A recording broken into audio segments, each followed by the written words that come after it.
মধ্যে চলে আসছে। এই লোকগুলিকে সংশোধন করতে হলে পরকালীন কথা, পরকালীন শাস্তির ভয় ভীতি দেখানোর মাধ্যমে তাদেরকে সংশোধন করতে হবে।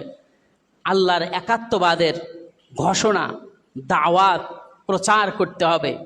মানুষের নৈতিক চরিত্র সংশোধন করতে হবে। আল্লাহ মানুষদেরকে কিসের জন্য কিসের দিকে আহ্বান করছেন এগুলি জানিয়ে দিতে হবে।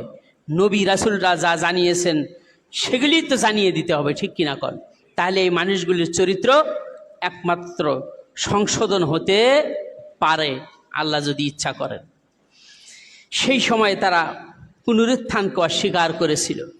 আল্লাহ রাব্বুল আলামিন তিনি সেই ঘোষণাটাই বলছেন, কাইফা তাকফুরুনা বিল্লাহি ওয়া কুনতুম আমওয়াতান ফাআহইয়াকুম সুম্মা ইউমীতুকুম সুম্মা ইউহয়িকুম সুম্মা ইলাইহি তুরজাউন। হে মানুষ, কাইফা তাকফুরুনা বিল্লাহ, কিভাবে তোমরা আল্লাহর সাথে কুফরি করো, আল্লাহর দিনকে কিভাবে অস্বীকার করো, কিয়ামতকে কিভাবে অস্বীকার করো, আল্লাহকে কিভাবে অস্বীকার করো, নবী রাসূলগণকে কিভাবে অস্বীকার করো, দিন ইসলামকে কিভাবে তোমরা অস্বীকার করো। ও কুনতুম আমওয়াতান, এক সময় তোমরা মৃত ছিলে। ফাআহইয়াকুম, জন্মের পূর্বে তোমরা মৃত ছিলে, তোমাদেরকে আমি জীবন দিছি।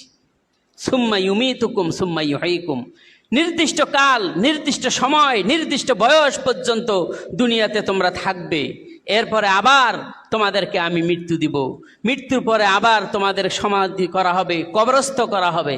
সুম্মা আমাতাহু ফাআকবারা, এরপর তোমাদের মৃত্যু হবে, এরপর কবরস্থ হবে, তোমাদেরকে দাফন করা হবে। সুম্মা ইউহয়িকুম, এরপর আবার তোমাদেরকে জীবিত করব, আবার তোমাদেরকে জীবিত করব। সুম্মা ইলাইহি তুরজাউন, আর ওই সময় তোমরা সকলেই আল্লাহর কাছে, আল্লাহ বলছেন তোমরা সকলেই আমার কাছে ফিরে আসবে। তাহলে আমরা কার কাছে যাব? আল্লাহর।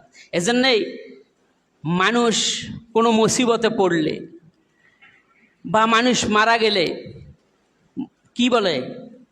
ইন্না লিল্লাহি ওয়া ইন্না ইলাইহি রাজিউন। এটা খালি মানুষ মরে গেলেই এই সংবাদটা দেয় নাকি? যখনই কোনো মুসিবতে পড়বেন, হাঁটতেছেন একটু উষ্টা খাইলেন, মুসিবত যখনই, কারেন্ট গেল, ইন্না লিল্লাহ, বুঝতে পারছেন?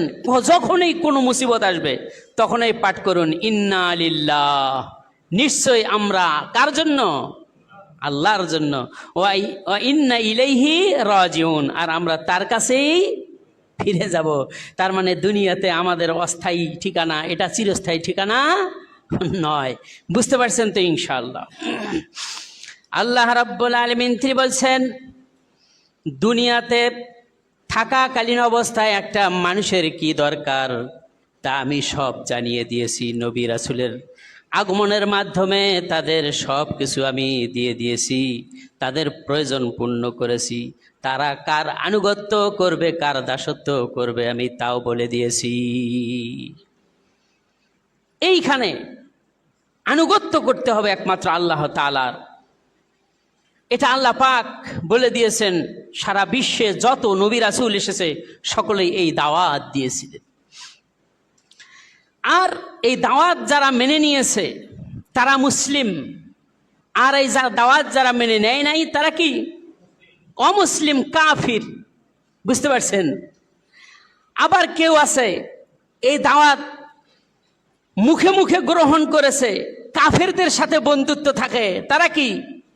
মুনাফিক। তারা কি? মুনাফিক। কখনো মুসলমানের মধ্যেও থাকে, নামাজও পড়ে, রোজাও করে, আবার ওদের সাথেও তাল মিলিয়া চলে। ওরা কি মানুষ না? এই কথা, ওরা কি মানুষ না? আল্লাহ ওদের খাবার দেন না? তাহলে ওদের সমস্যাটা কি? এই যে তাল মিলিয়া চলে, এরা কি? মুনাফিক। বুঝতে পারছেন? এই তিনটা শ্রেণী। এই কয়টা শ্রেণী? তিনটা শ্রেণী। এই তিন শ্রেণী নিয়ে আলোচনা করবো ইনশাল্লাহ। আজকে না, আগামী জুমাতে, আগামী জুমাগুলিতে ইনশাল্লাহ হবে আলোচনা। আল্লাহ পাক তিনি বলছেন, তোমরা যারা ভালো কাজ করবে তাদের আমি ভালো প্রতিদান দিব, আমার কাছে ফিরে আসলে ভালো প্রতিদান দিব। যারা মন্দ কাজ করবে মন্দ প্রতিদান তারা পাবে।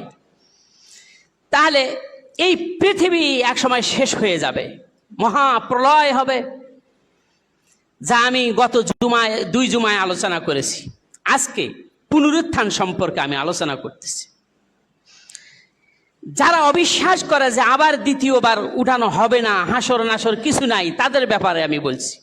তারা কিভাবে আল্লাহকে অস্বীকার করে যায়, আর এগুলি কি পরকালকে অস্বীকার করে। এক সময় এগুলি সব ধ্বংস হয়ে যাবে, থাকবে শুধু আল্লাহ। থাকবে কি? এজন্য আল্লাহ বলছেন কুল্লু শাইইন হালিকুন ইল্লা ওয়াজহা, সব ধ্বংস হবে, তিনি শুধু থাকবেন, তিনি শুধু থাকবেন। ফেরেশতা জিবরাইল, মিকাইল, ইসরাফিল, মালাকুল মাউত, আরশ বহনকারী 8 জন ফেরেশতা সব শেষ হবে, থাকবেন শুধু আল্লাহ। এরপরে আল্লাহ রাব্বুল আলামিন আবার তিনি এই পৃথিবীকে আবার নতুন করে সৃষ্টি করবেন। সেটা এই রকম আর থাকবে না, উঁচু নিচু আর থাকবে না, সমুদ্র সাগর মহাসাগর পাহাড় পর্বত কিচ্ছু থাকবে না। সমস্ত জমিনটা হবে একটা উন্মুক্ত প্রান্তর, সুবহানাল্লাহ।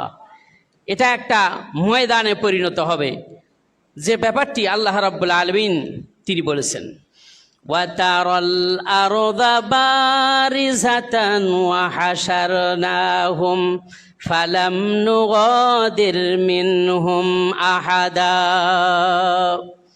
হে নবী, তখন আপনি দেখতে পাবেন আল আরদা বারিজা, এই পৃথিবীটা তখন উন্মুক্ত একটা প্রান্তর, শূন্য প্রান্তর একটা দেখতে পাবেন। আল্লাহ পাক তিনি বলছেন ওয়া হাশারনাহুম, আমি তাদের সকলকেই এই হাশরের ময়দান উপস্থিত করব। ফালাম নুগাদির মিনহুম আহাদা, আমি তাদের কাউকে ছাড়ব না। কে কোথায় আছে সব কিছু আল্লাহ জানেন, সবাইকে তিনি একত্রিত করবেন, কাউকে ছাড়বেন না। এই জন্য বলছিলাম, কাকে বাঘ খাইছে, কাকে সাপ খেয়েছে, কাকে আগুনে পুড়ে ছাই করে পানির সাথে বাতাসের সাথে মিশিয়ে দেওয়া হয়েছে, সব আল্লাহ জানেন, সব আল্লাহ একত্রিত করবেন। এ বিশ্বাস নাই? আছে ইনশাআল্লাহ। আল্লাহ রাব্বুল আলামিন তিনি বলছেন কিভাবে এই পুনরুত্থানটা ঘটবে একটু লক্ষ্য করো। আল্লাহ পাক তিনি বলছেন সুম্মা নুফিখা ফীহি উখরা ফাইযা হুম কিয়ামুন ইয়ানজুরুন। আল্লাহ রাব্বুল আলামিন সর্বপ্রথম সমস্ত সৃষ্টিজীবের মধ্য থেকে সর্বপ্রথম হজরতে ইসরাফিলকে আবার তিনি তৈরি করবেন, সৃষ্টি করবেন, করে তারপরে তিনি সিংহা তার কাছে দিয়ে দিবেন। ইসরাফিল সিংহা মুখে নিয়ে আবার ফু দিবে। আল্লাহ বলছেন সুম্মা নুফিখা ফীহি উখরা, এরপর আবার দ্বিতীয়বার যখন তিনি ফুৎকার দিবেন ফাইযা হুম কিয়ামুন ইয়ানজুরুন, তখন সমস্ত সৃষ্টিজীব মাটি থেকে বের হয়ে দাঁড়িয়ে তারা দেখতে থাকবে হাশরের ময়দান। সুবহানাল্লাহ, মাটি থেকে বের হয়ে হাশরের ময়দান তারা দেখতে থাকবে। আল্লাহ রাব্বুল আলামিন তিনি এই কথাটা অন্যত্রে তিনি বলছেন ওয়ানুফিখা ফিস-সূরি ফাইযা হুম মিনাল আজদাসি ইলা রাব্বিহিম ইয়ানসিলুন, যখন সিংহায় ফুৎকার দেওয়া হবে আবার ফাইযা হুম মিনাল আজদাসি, তখন প্রত্যেকেই কবর থেকে উঠে আসবে। ইলা রাব্বিহিম ইয়ানসিলুন, তখন তারা তাদের রবের দিকে ধাবিত হবে। কবর থেকে উঠেই তারা তাদের রবের দিকে ধাবিত হতে থাকবে। সুবহানাল্লাহ, এটা হলো পুনরুত্থান। আল্লাহ পাক সে কথাটাই তিনি বলছেন কিভাবে তোমরা এই পুনরুত্থানকে অস্বীকার করো। একজন ঘোষক ঘোষণা করবে, তিনি কে? ইসরাফিল ঘোষণা দিবে, ফুৎকার দিবে। আল্লাহ রাব্বুল আলামিন তিনি বলছেন ওয়াস্তামি' ইয়াওমা ইউনাদিল মুনাদি মিন মাকানিন করিব, সেদিন এক ঘোষণাকারী নিকটতম স্থান থেকে ঘোষণা করবে। ইয়াওমা ইয়াসমাউনাস সাইহাতা বিল হক, সেই দিন একটা বিকট আওয়াজ তারা সকলেই শুনতে পাবে। সত্য সহকারে। জালিকা ইয়াউমুল খুরুজ, ওই ফুৎকারটি হবে কবর থেকে বের হওয়ার, কবর থেকে বের হওয়ার এটা ফুৎকার হবে। আল্লাহ রাব্বুল আলামিন তিনি এই কথাটা আরেকখানে এত সুন্দরভাবে তিনি বলছেন, সুম্মা ইযা দাআকুম দাওয়াতাম মিনাল আরদ, একজন আহ্বানকারী পৃথিবী থেকে উঠার আহ্বান করবে, একজন আহ্বানকারী পৃথিবী থেকে উঠার জন্য আহ্বান করবে। আল্লাহ রাব্বুল আলামিন তিনি বলছেন, ইযা আনতুম তাখরুজুন, তখন সকলেই তোমরা কবর থেকে বের হয়ে আসবে। সুবহানাল্লাহ সুবহানাল্লাহ, সকলেই কবর থেকে বের হয়ে আসবে। একটা রেওয়ায়াতের মধ্যে এসেছে, সিংগায় যখন তৃতীয়বার ফুৎকার হবে, ইসরাফিল যখন ফুৎকার দিবে, ওই সিংগার মুখের মধ্যে সকল কিছুর জীবন থাকবে, আত্মাগুলি রুহগুলি ওর মধ্যে থাকবে, ফু দিবে আর সব বের হয়ে যার যার দেহের মধ্যে কি চলে যাবে, দেহ তো আর থাকবে না। রাসূল সাল্লাল্লাহু আলাইহি ওয়াসাল্লাম তিনি বলেছেন, যখন কোনো মানুষকে দাফন করা হয়, দাফন করার পরে এই মাটির সাথে সে মিশে যায়, মাটির সাথে কি মিশে যায়, হাড্ডি গুড্ডি পাংশ রগ রিসা যা আছে সব মাটিতে শেষ করে দেয়, শুধুমাত্র থাকে মেরুপুচ্ছ, এই হাড় আছে না মেরুদণ্ড, মেরুদণ্ডের নিচের দিকে একটা সূক্ষ্ম হাড় থাকবে, যেটা মাটি ধ্বংস করতে পারবে না, একেবারে ছোট। আপনাদেরকে আমি একটা সহজভাবে বুঝাই দেই, সেটা কি, ঢেকিতে কখনো চাল সিদ্ধ করা চাল বা ভিজা চাল আটা গুঁড়ি কুটানোর জন্য ঢেকিতে কোনো দিন গুঁড়ি কুটছে? কুটতে কুটতে চালের উপরিভাগের ভাঙতে ভাঙতে ভাঙতে ভাঙতে শেষ পর্যন্ত চালের ভিতরে একটা শক্ত একটা গুটি থাকে, তাই না? একেবারে সরিষার দানার মতো বা তার থেকেও ছোট, ওটা আর ঢেকি কি ভাঙতে পারে না। আপনার চালনি দিয়ে চাললে পরে তখন ওই জিনিসগুলো দেখা যায়, ঠিক কিনা? এখন মানুষের হাড় গুড্ডি যখন সব শেষ হয়ে যাবে, পচে শেষ হয়ে যাবে, ওই মেরু পুচ্ছ যে তার হাড্ডি রয়েছে দুই নিতম্বের মাঝখানে, ওখানে ছোট্ট হাড্ডি থাকবে একটা, ওইটার থেকে আল্লাহ তাকে আবার সৃষ্টি করবেন, সিংহায় ফুৎকার দিবে, আর ওই রূহগুলি যার যার শরীরের মধ্যে যাবে, দেহ গঠন হবে, শিরার মধ্যে সে রূহ পৌঁছে যাবে, তারপরে এক সময় তারা কবর থেকে বেরিয়ে আসবে। আল্লাহ রাব্বুল আলামিন তিনি এই কথাটি তিনি আরো সুন্দর করে বলছেন, এটা আল্লাহ তাআলার কাছে কোনো মোটেই কোনো কঠিন নয়। আওয়ালাম ইয়ারাও আন্নাল্লাহাল্লাযী খালাকাস সামাওয়াতি ওয়াল আরদ, লক্ষ্য করো, নিশ্চয়ই আল্লাহ তাআলা তিনি আকাশ সৃষ্টি করছেন। কয়টা? 7টা আকাশ তৈরি করছেন, এবং জমিনও তৈরি করেছেন। কয়টা? 7টা জমিনও তৈরি করেছেন। আল্লাহ বলছেন, আমি আকাশ তৈরি করেছি, জমিন তৈরি করেছি, ওয়ালাম ইয়ায়া বিখালকিহিন্না,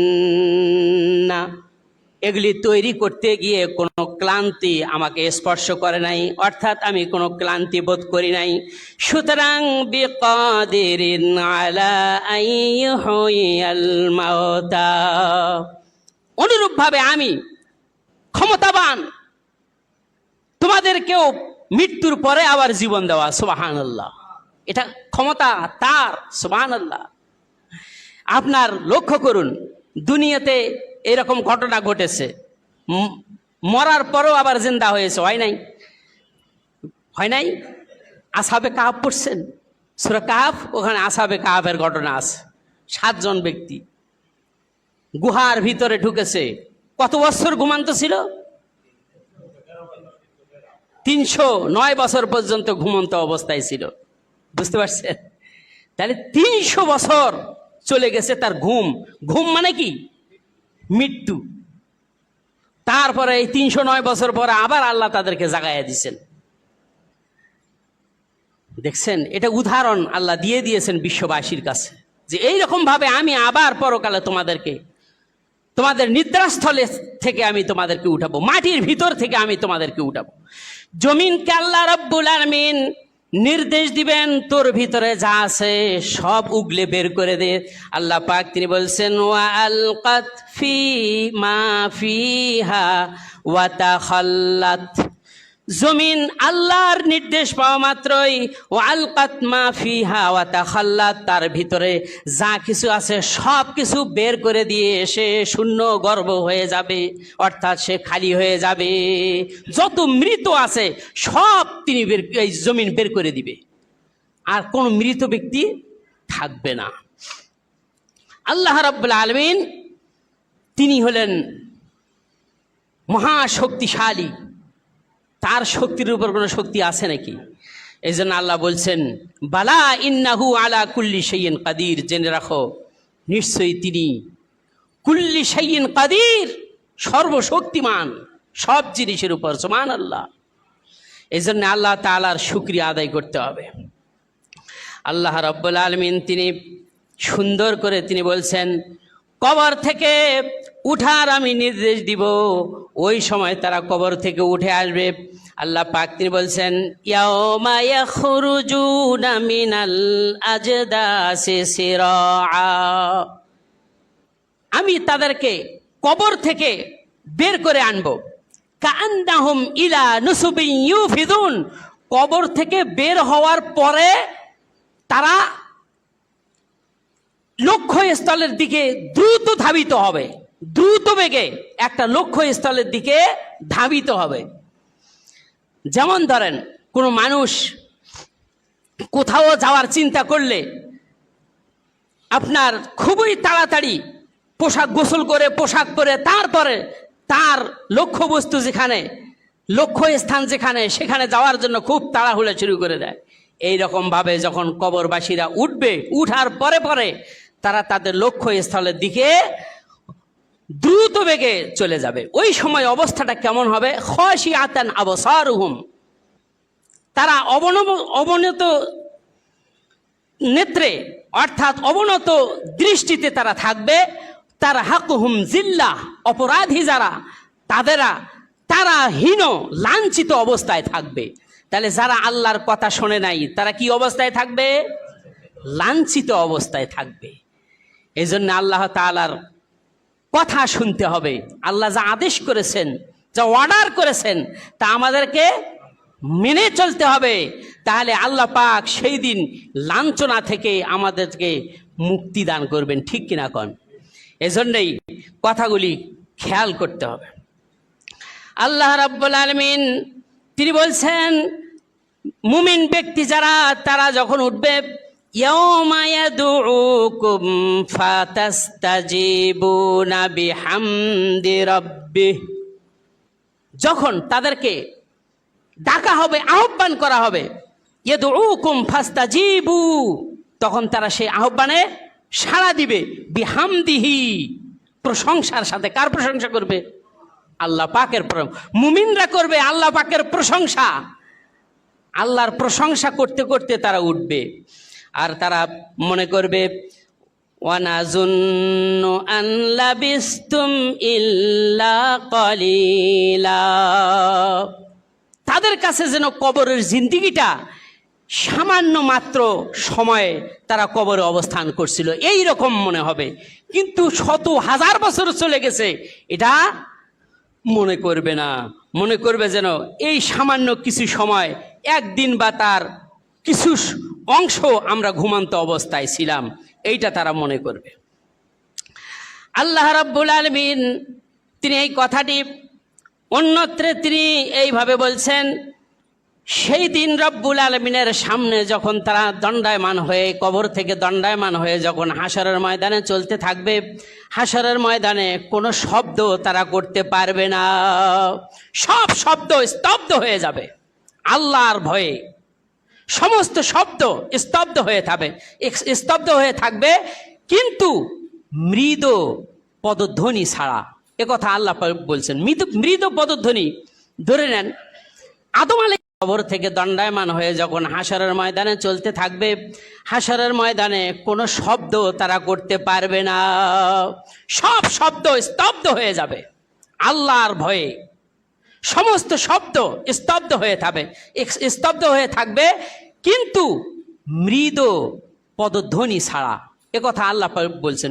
মৃদু পদধ্বনি ধরে নেন, আদম আলাইহিস সালাম থেকে শুরু করে কিয়ামত পর্যন্ত যত মানুষ এসেছে, একটা দুটা মানুষ, অগণিত মানুষ, এতগুলো মানুষ কবর থেকে উঠে হাসরের ময়দানের দিকে দ্রুত বেগে চলবে। আল্লাহ বলছেন কোনো শব্দ হবে না, তবে মৃদু পদধ্বনি ব্যতীত। আল্লাহ পাক তিনি বলছেন, আল্লাহ রাব্বুল আলামিন তিনি বলছেন, ইয়াউমাইযি ইয়াত্তাবিউনা আদ-দাঈ লা ইওয়াজা লাহ। সেই দিন একজন আহ্বানকারীর আহ্বানে সাড়া দিবে, লা ইওয়াজা লাহ, এদিক সেদিক করতে পারবে না। যেমন ধরেন আপনাদের কাউকে কোনো একজন মেম্বার বা চেয়ারম্যান ডাক দিলে, এই অমুক এতটা সময় উপস্থিত থাকবে, তে এখন হয়তো যাকে ডাকছে সে মনে করলো দূরও কিসের কি বা কি দরকার নাই, আজকে পারবো না, একটা অসুস্থের ছলনা দিয়া গেল না, ঠিক কিনা কোন? এরকম হয় না? কিন্তু যখন আল্লাহ রাব্বুল আলামিনের ওয়ার্ডারে আহ্বানকারী আহ্বান করবে, তখন সেই আহ্বানে সাড়া না দিয়ে আর পারবে না। এই জন্য আল্লাহ বলছেন, লা ইওয়াজা লাহু, তার আহ্বানে যেতেই হবে, লা ইওয়াজা লাহু, এদিক সেদিক করতে পারবে না, যা কথা তাই কাজ। সুবহানাল্লাহ। আল্লাহ রাব্বুল আলামিন তিনি বলছেন, ওয়া খাশাআতিল আসওয়াতু লিররহমান, দয়াময় আল্লাহ রাব্বুল আলামিনের ভয়ে সব স্তব্ধ হয়ে থাকবে। ফালা তাসমাউ ইল্লা হামসা, আল্লাহ পাক বলছেন রাসূলকে, ফালা তাসমাউ ইল্লা হামসা, হে রাসূল শোনো, শুধুমাত্র মৃদু পদধ্বনি ছাড়া আর কোনো শব্দ শুনতে পাবে না। মৃদু পদধ্বনি শুনতে পাবে। আল্লাহ রাব্বুল আলামিন তিনি বলছেন, কিয়ামতের দিনটা অন্ধকারাচ্ছন্ন হয়ে পড়বে। কি হবে? অন্ধকার হয়ে পড়বে, কিন্তু আলোকিত করবেন আল্লাহ রাব্বুল আলামিন। তিনি তার নূরের, তার জ্যোতির মাধ্যমে কিয়ামতকে আলোকিত করে ফেলবেন। আল্লাহ পাক তিনি বলছেন, ওয়া আশরাকাতিল আরদু বিনুরি রাব্বিহা, আল্লাহ রাব্বুল আলামিনের নূরে, তার জ্যোতিতে সেই সময় পৃথিবী আলোকিত হয়ে থাকবে। ওই পৃথিবী কি এই পৃথিবীর কথা বলছে নাকি? ওটা হলো পরকালীন সময়ের কথা। এ কথা কোন সময়ের কথা? পরকালীন সময়ের কথা। আল্লাহ পাক এই কথাগুলি তিনি এখানে সুন্দর করে বুঝাচ্ছেন। আল্লাহ রাব্বুল আলামিন এইভাবে করে তোমাদেরকে পরকালে উঠাবেন, আর তোমরা আল্লাহর সাথে অস্বীকার করো। এজন্য বলছেন, কাইফা তাকফুরুনা বিল্লাহি ওয়া কুনতুম আমওয়াতা, কিভাবে তোমরা আল্লাহকে অস্বীকার করো, তার সাথে কুফরি করো। এক সময় তোমরা মৃত ছিলে, তারপরে তোমাদেরকে জীবন দিয়েছি, এরপরে আবার তোমাদেরকে মৃত্যুবরণ করাবো, এরপরে আবার তোমাদেরকে জিন্দা করব। সুতরাং তোমাদের হাড্ডি গুড্ডি যত কিছু মিশে গেছে সব স্ব স্থানে আমি কি করব? জয়েন্ট দিয়ে আবার তোমাদেরকে তৈরি করব। এমন কি লক্ষ্য করেন, এই যে আপনাদের বুড়ি আঙ্গুল বা আঙ্গুলগুলি আছে, এই আঙ্গুল আছে না? কয়টা আঙ্গুল? 5টা। 5টা আঙ্গুল, প্রতিটা আঙ্গুলের অগ্রভাগে এখানে র্যাক আছে, আছে না?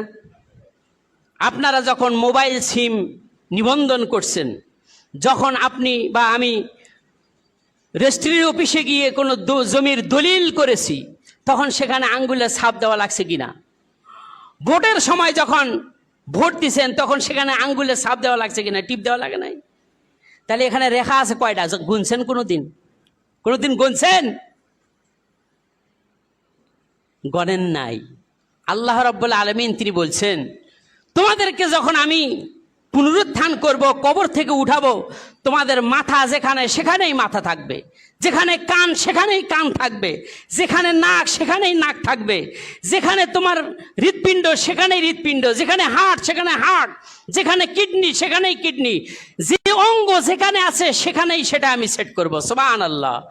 আল্লাহ পাক তিনি বলছেন শুধু তাই নয়, সারা দুনিয়ার মানুষ শুনে রাখো, আয়াহসাবুল ইনসানু আল্লান নাজমা ইযামা, মানুষ মনে করে যে আমি তার হাড্ডি গুড্ডিগুলিকে একত্রিত করব না। সুতরাং শুনে রাখো, সব কিছুই একত্রিত করব। আর এটাও জেনে রাখো, বালা কাদিরিনা আলা আন নুসাউবিয়া বানানা, তোমাদের আঙ্গুলের অগ্রভাগে যে রেখাগুলি আছে, যতটা রেখা আছে সবগুলি রেখা স্ব স্থানে আমি স্থাপন করে দিব। সুবহানাল্লাহ। তাহলে আর কিছু বাদ পড়বে? এগুলি সব কিছুই যদি আল্লাহ মানুষের সম্পূর্ণ বডিটার মধ্যে যা আছে সব কিছু দিয়ে যদি আল্লাহ পুনরায় উঠান, এই মানুষগুলি দুনিয়াতে 50, 60, 100, 500 বছর বয়সে কি করছে এটা তার কাছে জানা নাই।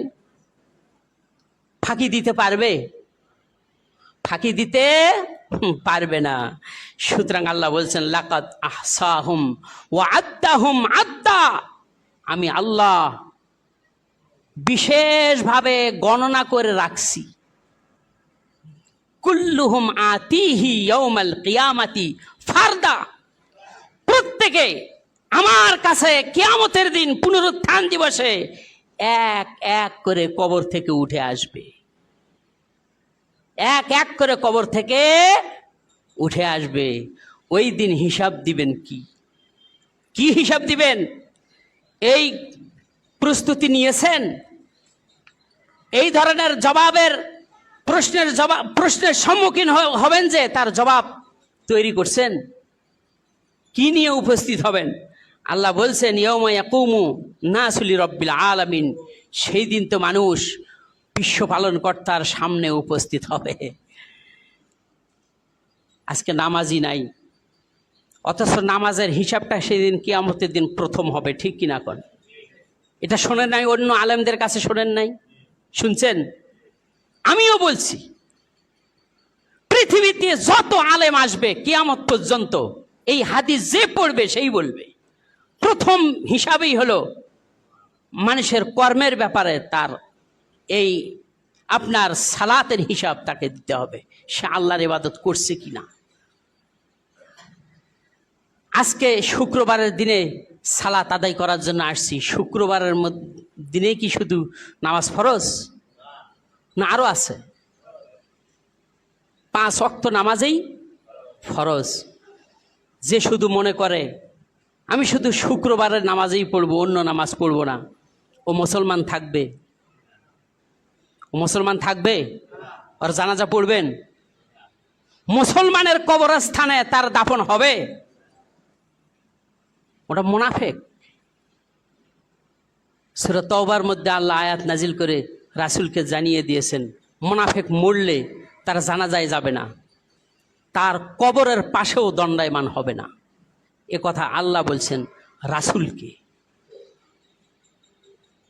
তাহলে শুক্রবারে যে শুধু নামাজি আর বাকি দিনগুলোতে নামাজ পড়ে না, তার অবস্থাটা কি হবে চিন্তা করছেন একবার? অসুস্থতার খাতিরে যদি কেউ বাড়িতে পড়ে সেটা ভিন্ন কথা। যেমন ধরেন অনাবৃষ্টি, খুব বৃষ্টি, 3টি কারণে বাড়িতে ফরজ নামাজ আদায় করা যায়। কয়টি কারণ? 3টি কারণ। 1 নম্বর, ওই বৈরীপূর্ণ আবহাওয়া, আপনার অনাবৃষ্টি, আসতে পারতেছেন না। 2, রাস্তার মধ্যে শত্রুর ভয়, জীবজন্তুর আক্রমণের ভয়, হিংস্র প্রাণীর ভয়। বুঝতে পারছেন? আর 3 নম্বর হলো শত্রুর ভয়, আপনার জানের নিরাপত্তা নাই। এই 3টি কারণে বাড়িতে ফরজ সালাত আদায় করতে পারবেন। আপনি সুস্থ আছেন, অথচ বাড়িতে আপনি ফরজ সালাত আদায় করতেছেন, মসজিদে আসেন না। মসজিদে ফ্যান, মসজিদে টাইলস, এখানে টাইলস, ঝাড়বাতি, এই সেই কত কি, আবার এসি। কি জন্য? যারা সনের ঘরে মসজিদ তৈরি করে সনের ঘরে নামাজ পড়ছে তাদের নামাজ হয় নাই? এটা যদি ইট না হয়, যদি মাটির দেওয়াল যদি হতো, হতো না নামাজ? এগুলি করছেন কি কারণে? বিপদে পড়বেন তো আরো। রব্বুল আলামিন তিনি বলছেন, ইয়াউমা ইয়ারাউনাল মালাইকাতা লা বুশরা ইয়াউমাইযিল লিল মুজরিমিন। সেই দিন অপরাধী যারা হবে, অপরাধীদের জন্য কোনো সুসংবাদ নাই। অপরাধীদের জন্য কি? কোনো সুসংবাদ নাই। যারা সালাত আদায় করে না তারা অপরাধী মনে হয় নয়? অপরাধী। তাহলে এদের জন্য কি দুঃসংবাদ না সুসংবাদ? দুঃসংবাদ। আল্লাহ বলছেন কিয়ামতের দিন ফেরেশতাদেরকে তোমরা দেখতে পাবে, আর অপরাধী যারা রয়েছে, এই অপরাধী চোর, ডাকাত, বেনামাজি, শিরিককারী, খুনি, ব্যভিচারী, চাঁদাবাজি, তারপরে ধোঁকাবাজি করে, এইভাবে করে যত অপরাধের মধ্যে শামিল রয়েছে, এই সমস্ত অপরাধীদের জন্য কোনো সুসংবাদ নাই। তারা শুধু বলতে থাকবে, ইয়াকুলুনা হিজরাম মাহজুরা। তারা বলবে বাঁচাও বাঁচাও বাঁচাও, খালি বাঁচাও বাঁচাও বলতে থাকবে। আজকের দিনে কি অবস্থা হবে? এই বিভীষিকাময় দিনটি সম্পর্কে আল্লাহ পাক তিনি বলছেন, ইয়াউমা তারাউনাহা তাযহালু কুল্লু মুরদিআতিন আম্মা আরদাআত। সেই দিন এমন অবস্থা নবী আপনি দেখতে পাবেন, সেই দিন দুগ্ধধাত্রিণী মা তার দুগ্ধপোষ্য সন্তানকে ভুলে যাবে। ওয়াতাযাউ কুল্লু যাতি হামলিন হামলাহা। গর্ভবতী নারী গর্ভপাত করে ফেলবে, সে টেরই পাবে না। এত কঠিন দিন কিয়ামতের দিনটা। আল্লাহ পাক তিনি বলছেন মানুষের অবস্থা সেই দিন কেমন হবে খেয়াল করো। আল্লাহ পাক তিনি বলছেন, ওয়াতারান নাসা সুকারা। ও নবী, আপনি মানুষকে দেখতে পাবেন তারা যেন নেশাগ্রস্ত অবস্থায় হয়ে পড়ে আছে, নেশাগ্রস্ত মাতাল অবস্থায় যেন তারা আছে। ওমা হুম বেসুকারা, আসলে তারা মাতাল নয়। ওয়ালাকিন্না আযাবাল্লাহি শাদীদ, বরঞ্চ এরা মাতালের মতো আছে, তার কারণ আল্লাহর শাস্তি, আল্লাহর আযাব খুবই কঠিন। তার সামনে জাহান্নাম দেখতেছে, এই জন্যই তারা মাতালের মতো হয়ে আছে। মাতাল যারা নেশা করে তারা মাতালগ্রস্ত হয়, ঠিক কিনা কন? কি অবস্থায় থাকে, ওর মাথার সেন্সেই থাকে না, বুঝতে পারছেন? এই ধরনের আমি এই যে লক্ষ্য করছি যে কোনো মেম্বার বা চেয়ারম্যান যদি আপনার এই করে, এরকম নেশা করে, রাত্রের বেলা জনমের মতো মদ খায়, মদ না খাইয়া তারপরে রাস্তা দিয়ে যাওয়ার সময় উল্টে পড়ে যায়, রাস্তার পাশে উল্টে পড়ে যাওয়ার, এটা শুনছি আর কি। উল্টে পড়ে যাওয়ার পরে কুত্তায় তার পাশ দিয়ে যাওয়ার সময় মুখের মধ্যে কি খুব মনে হয় গোলাপ ফুলের গন্ধ বের হয় নাকি? হ্যাঁ, মদের কি খুব সুঘ্রাণ, একেবারে বিশ্রী গন্ধ। কুত্তায় মুখ শুঙ্গে তারপরে কি করে, ঠ্যাং আঙ্গায়া তারপরে তার মুখের মধ্যে প্রস্রাব করে দেয়, তবুও সে টের পায় না যে কি পানি সে পান করতেছে। বলেন নাউজুবিল্লাহ, মাতাল হলে যা হয়। হ্যাঁ, সুতরাং আল্লাহ বলছেন হাসরের ময়দানে এই লোকগুলিকে মাতাল অবস্থায় দেখতে পাবেন, কিন্তু আসলে মাতাল নয়, আল্লাহর আযাব সামনে। এই আযাব, নামাজ পড়ে না, রোজা করে না, আল্লাহর আনুগত্য করে না, শিরিক করে। আজকে লক্ষ্য করেন, হায় রে মানুষ, আপনার কি বলে এই যে কি এটা খেলা, কি খেলা বলে এটা? ফুটবল খেলা, ফুটবল খেলা। আফসোস, হায় রে মুসলমান, এই মুসলমান আল্লাহর আনুগত্য করে না, নিজের জীবনকে আল্লাহর জন্য বিলিয়ে দেয় না, দিয়েছে খেলার জন্য জীবন বিলিয়ে দিয়েছে। আরে মুসলমান, যে মরে গেছে, আত্মহত্যা করেছে, কে যেন হাঁটছে এটা আমার মনে নাই, ব্রাজিল, হাঁটছে বিদায় আত্মহত্যা করে জীবন বিলিয়ে দিয়েছে। আর্জেন্টিনার পতাকা উড়াইতে গিয়ে কারেন্টের শর্ট খেয়ে মরে গেছে। হায় রে মানুষ, হায় রে মুসলমান, আল্লাহর জন্য তোমার প্রাণ কান্দে না, আল্লাহর আনুগত্য স্বীকার করো না, কাফির মুশরিক বেঈমান নাস্তিকদের সাথে তোমার সম্পর্ক। আহা, কি জবাব দিবে আল্লাহর কাছে? লক্ষ্য করেন, লক্ষ্য করেন, রাতের কয়টা বাজে খেলা হয়? 2টা-3টায়। রাতের বেলা 2টা-3টায় ঘুম আসবে না বিদায় কি করে? সন্ধ্যা রাত থেকে শুরু করে লুডো খেলা, দাবা খেলা, ক্যারাম বোর্ড খেলা, এগুলি খেলতে খেলতে তারপরে সময় পার করে। এরপরে 2টা-2:30টার দিকে ওই বড় পর্দা দিছে, ওইদিকে বড় পর্দায় দেখে খেলা। তারপরে 1 ঘন্টা না 1.5 ঘন্টা খেলা দেখলো, খেলা দেখার পরে এরপরে ঘুমাইলো। কখন গেছে এশা, কখন গেছে ফজর, মুসলমান তোমার হুঁশ নাই। আহা, আল্লাহ সময় দিছেন এইভাবে খেলা দেখে সময় নষ্ট করবার জন্য? হ্যাঁ, আমার কথায় বিরক্ত হচ্ছেন? তারপরে শোনেন, আবার কেউ আছে সন্ধ্যা রাত্রে খাইয়া শুয়ে থাকে, তারপরে অ্যালার্ম দেয়, অ্যালার্ম দিয়া তারপরে হেই 1:30-2:45টার দিকে জেগে ওঠে, তারপরে খেলা দেখে। খেলা না দেখে তারপরে সে ঘুমাইতে যায়। 3টা-2:30টা 4টা বাজে তাহাজ্জুদের ওয়াক্ত, তাহাজ্জুদের সালাত আদায় করে না, অথচ এই বান্দা খেলা দেখে সময় নষ্ট করলো। ফজরে দেখা গেছে 2 জন 3 জন 5 জন মুসল্লি নিয়ে ইমাম সাহেব নামাজ পড়ে। হায় রে আফসোস! আল্লাহ বলছেন কিয়ামতের দিন লা বুশরা ইয়াউমাইযিল লিল মুজরিমিন, কোন অপরাধীদের জন্য কোন সুসংবাদ থাকবে না কিয়ামতের দিন। ইয়াকুলুনা হিজরাম মাহজুরা, তারা বলবে বাঁচাও বাঁচাও বাঁচাও। চিল্লাচিল্লি করে লাভ আছে? ওই বাঁচানোর জন্য আমল এখনই করতে হবে, ঠিক কিনা কোন? অনেক কথা আছে, আমি কথাগুলি শেষ করতে পারলাম না। আমি মনে করছিলাম যে 3য় ফুৎকারের সমাধান আজকে করে দিব, কিন্তু আজকে আর শেষ হলো না, এটা আরও 1 সপ্তাহ লাগবে। সুতরাং আমি বলতে চাই, আমাদের উচিত ওদের পিছনে না দৌড়ে আল্লাহর পিছনে দৌড়াও। এজন্য আল্লাহ বলছেন ওয়াসারিউ ইলা মাগফিরাতিম মির রাব্বিকুম, তোমরা দ্রুত ধাবিত হও। ওয়াসারিউ, দ্রুত ধাবিত হও ইলা মাগফিরাতিম মির রাব্বিকুম, তোমরা যে অপরাধ করছো এই অপরাধগুলি ক্ষমা করে নেওয়ার জন্য আল্লাহর দিকে ধাবিত হও। কে বলছেন? কথাকার?